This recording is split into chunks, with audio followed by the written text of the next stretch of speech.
Më shumë fluturime do të anulohen, trenat do të vonohen dhe rrugët do të bllokohen nga dëbora në të gjithë Europën në ditët në vim, ndërsa parashikohet që një valë të ftohtë të përkeqësohet duke sjellë edhe më shumë rreshje të dendur abore pas disa ditësh ndërprerje e udhëtimesh.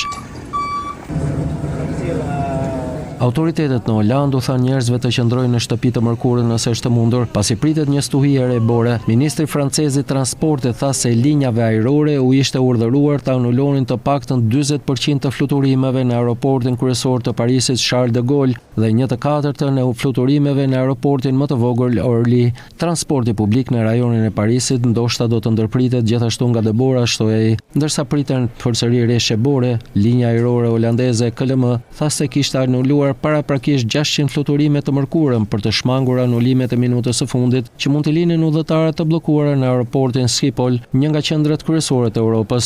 KLM kishte anuluar 400 fluturime të martën dhe u kishte thënë udhëtarëve të qëndronin larg aeroportit për të parandaluar mbi popullimin. Në Gjermani temperaturat ranë më shumë në -10°C në jug dhe në lindje të vendit dhe pjesa më e madhe ishte mbuluar me dëbor. Në Britani, zyra meteorologjike tha se rreziqet e motit dimror mund të vazhdojnë gjatë gjithë javës për pjesën më të madhe të vendit. Temperaturat gjatë natës së martën kishin rënë deri në -12.5°C në Marham, Norfolk dhe në Anglinë Lindore, duke shënuar natën më të ftohtë të dimrit deri më tani.